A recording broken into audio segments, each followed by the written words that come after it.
Hello, Dan the Tourist Dave. So this short video is just basically an update on Wilfred the 110. So I'd give Andy Hadley a call, spoke to Matt, Tiny Hill and Jack Berwick, and we all decided that this Saturday we'd land on Andy.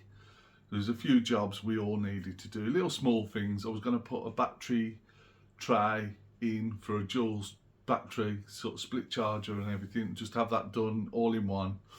I'd kindly been gifted a leisure battery from Kev and Sheila. Nice one, thank you very much. So I really appreciate that actually, because that makes a difference to Wilf in that I can have the night heater running, and Wilf is going to be a winter camper, whereas Ditch will be the summer camper. Anyway, I digress a little bit there. That's the reason, the intention for me going to Andy's up to Hadley Services up in, it's near Leamington Way. Anyway, I met Jack and not far into the journey at all, I realised that there was something not quite right with Wilf, so I pulled over into the garage. It had started to pressurise, the water was pressurising. Now, I hadn't got the heater running, so I thought, oh, perhaps it's not circulating for whatever reason. Doesn't matter, it'll be fine. It has done this once or twice before, so we'll just keep going and I'll have the heater running. Just loosen off the cap on the expansion bottle. So jumped into the truck and we jumped on the 42 and then straight down to the M40. Not long into the M40, I realised something was seriously wrong. Thought it could have been the tappets, because it was the same sort of sounds that I could hear. Unfortunately, it wasn't that at all. And what happened was I've got no oil in the sump, or very little oil in the sump, maybe 3 litres or so. So Jack towed me, so nice one, fair play to you, Jack.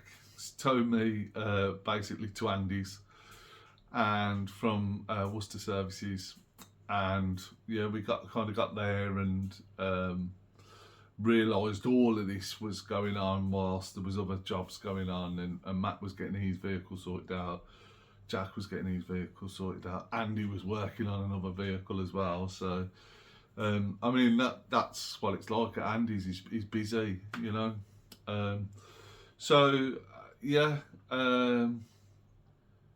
he's currently in a lock-up garage, safe and sound, but in need of a 200 TDI engine.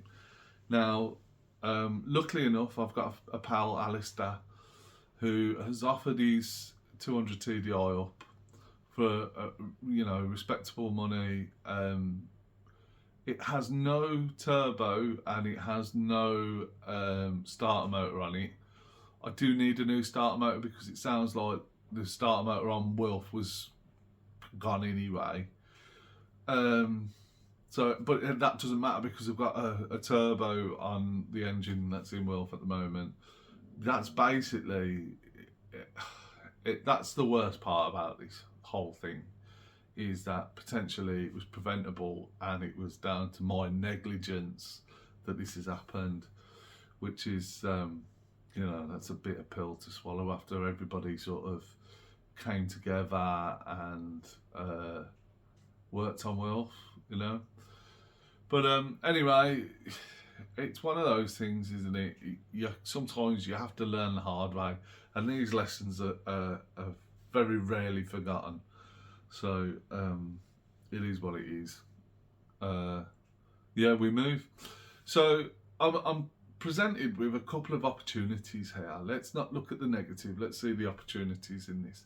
And the opportunity is that I take the 200 TDI off Alistair, put a new cam belt on it, you know, give it a good service, turbo, etc., etc. Drop it straight into Wilf. Wilf's good to go again.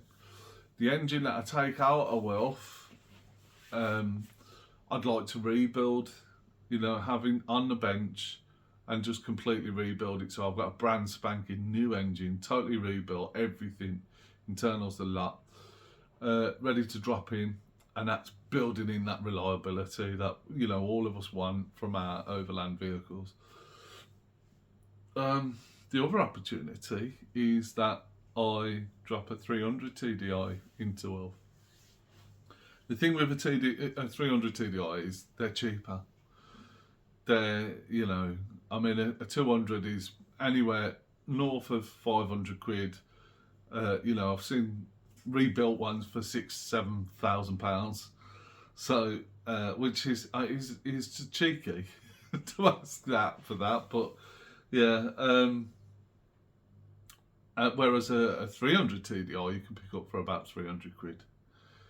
And now with that, I've got to change the engine mounts. I've still got to do the cam belt, do a good service on it, water pump, you know, all the same things have got, the same money's got to be spent, with the caveat that the exhaust has got to fit, you know, etc., etc. So there is a slight difference there, and there might be. I mean, it is running with a 300 TDI radiator at the moment, actually. So, but anyway, I digress. That's where we're at. Absolute disaster, and I was gutted. But like I say, we live and learn. It's not the end, because it's not okay. When it's okay, then it'll be the end. So fingers crossed. Wish me luck.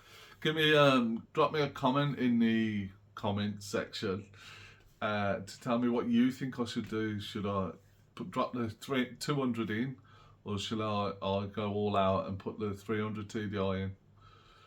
Yeah, let me know. All right, cheers.